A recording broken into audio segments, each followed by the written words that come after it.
Hi, I'm Gardner Kent and I founded the Green Tortoise, and one of the functions of the Green Tortoise was to run between Seattle and LA, and on the way we used to have a camp down on Cow Creek near Riddle, and we used to do cookouts, and after a while they came and said we needed a license in a food prep facility. So we built the Hungry Tortoise. It was built here in Lowell, Oregon. And here we have the Hungry Tortoise. And the coach is a 1977, I think, AMG. That's it was a popular city bus for many years. I can tell you more about the coach later, but let me show you the inside because that's what I'm trying to sell. Here we are, approaching Gourmet. It was once a, what would you call it? They called it a mobile food unit. It was licensed in Douglas County, and that was back in 2000. I guess we stopped using it in 2001, and it was satisfying Douglas County at the time. It's not cleaned up at all in here. It sat here for 12 or 13 years, but this is where we did it. Here's a 3-position sink, a typical code sink. I think this satisfied ourselves for the pot wash, as I recall. And we have storage underneath. In this refrigerator, they don't sit well. And this refrigerator wasn't really adequate for what we were doing. Frankly, we had a lot of the food stashed off in the bushes and ice boxes. We served as many as 90 or 100 people out of here some evenings. Some of the buses, we'd have 3 buses sometimes, all come at once. So this small little refrigerator may or may not work. Of course, it's gas. And I think it's got a 12-volt combo. These little guys are expensive, but it did cover the law. There was a pot filling station right here. It was pretty cool. It's all stainless steel. We got a little carried away. Pancakes were the order of the day, and in the morning, and salmon at night. And we used to cook the pancakes right here. So we got an old Wolf grill. And I think this is a Wolf. Yep, this is a Wolf top here. Commercial ones, not yuppie, Pizio light. These are the ones with the big pilot blowing away. And back in here, I kind of forget. Oh, one of the cool things is the hood system. Here we go. All along here it was hooded and ventilated. I'll show you the hoods outside.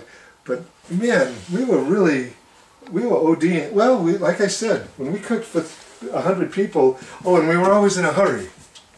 People have looked at this and said, man, you should sell this and cook on fire crews, cook for fires. But now that the mobile food units and the food carts are all the rage, I'm thinking maybe that's where this thing should end up. Here is a back door. Most city buses had back doors, so that was good for us anyhow, because on rainy days we'd serve off this counter and people could come in one way and go out the other way. And there's a lot of extra stuff right here this monitored the batteries right here, and there was a reserve set of batteries. The thing's all wired, and I suspect the wiring is in good shape. I'll go over what I know isn't in good shape in a few minutes. But that's about the inside. We got a broken window here, and but it's flat glass and pretty easy to get. Oh, I forgot this. This thing is working. As far as we know, this is working. We had pipes freeze up, but apparently this unit did not freeze up. We've pressurized it. This provided adequate hot water. I'm not sure how big it was. 165,000 input BTUs, recovery rate 2.5 gallons a minute. It's not a huge one, but it satisfied the bill. It's an automatic transmission, and we'll work our way down towards the back of the bus here, I think. The tires are old and rotten. I got a few better tires than this around here. And I'm going to try to remember what we had here. Here's what, I'm not going to force this because lubrication is what we need. But this is the water tank right here. Here's where we fill it. And there's a little tiny pump. There's a pump in there someplace. And the water pressure was adequate. That's a plastic tank. I suspect it's okay. Fuel goes here. It gets about 5 to 6 miles to the gallon on diesel fuel. That's your fuel right there. Here's that back door I was proud of. And here we have the emergency propane tank shutoff. I think the fill is on the other side, or maybe the fill's right here. Don't know where the fill is exactly. And when we get into plumbing, we're probably into some problems because the freshwater system did burst. Today they make God, what do they call that stuff? Today they make a much better pipe. The thing, it needs to be replumbed with the freshwater system. This slime pit here is where we kept extra oil, emergency reflectors and stuff, and some extra diesel, and that doesn't look all that attractive. I'll steam clean it for you if you buy it. Here's the automatic transmission. It's an Allison V730. The likelihood that you're going to need any major engine parts is actually quite minimal. People can screw up old buses, but the fact is they run a long time if you take care of them and feed them properly with oil and diesel. And you can get in a lot of trouble with an old bus, but there's no reason to think a person with above average diligence and some mechanical expertise could run this thing indefinitely for the short distances. I'm surprised the gas struts still work on here. This is an 8V71. This is a very low mileage engine, as I recall. Nothing really special about it. It's a Detroit diesel, as you might be able to see.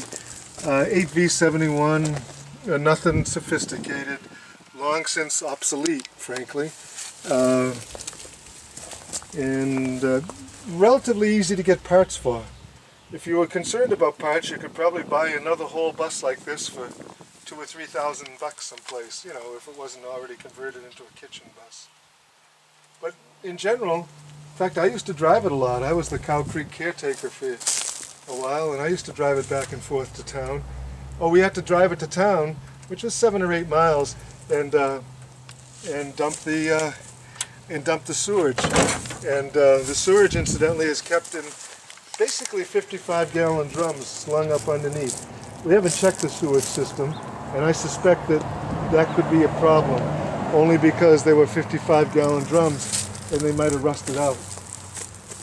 Today, I think you could come up with a plastic drum pretty cheap. I mean, this thing was built, remodeled by us probably 17 or 18 years ago. Did I tell you I think it's about a 1977 year model? Here was a battery bank, and there was a lot of batteries. This is the regular house batteries. This would put you down the road. Here, incidentally, is the holding tank dump right here. But there the house batteries would go. You'd have to buy batteries. So already you need batteries and tires. And this was a bank of batteries here that ran so much. This ran everything, and it was a lot of batteries. I think there was 6 8Ds in here. Now the thought being that we would be totally independent. The reality was, I think I'd put a little generator in it now and not depend on 12 volts so much. 12 volts ran the big fans. I forgot to mention the big fans. They're up here in wooden boxes. We never should have built the boxes out of wood. The wood boxes are rotten. This is their good side right here. Notice all the nice Oregon moss. You get that for free. But you could blow this thing off with a pressure washer and it would look pretty good. We've had it started and running, and we started it up every few years. As far as we know, it's in good shape driving wise. I used to joke that it sounded like a one-man band going down the road. You'd hit a bump and the wolf stoves would bang around a little bit up there. But all in all, I think it would be a good business opportunity for someone. I've been thinking about $5,000 as an asking price. And I'm not immediately negotiable and kind of don't want to talk endlessly about it. But if you're interested, give me a call. I do like to talk on my phone. 415-850-9910. My name is Gardner. Thanks.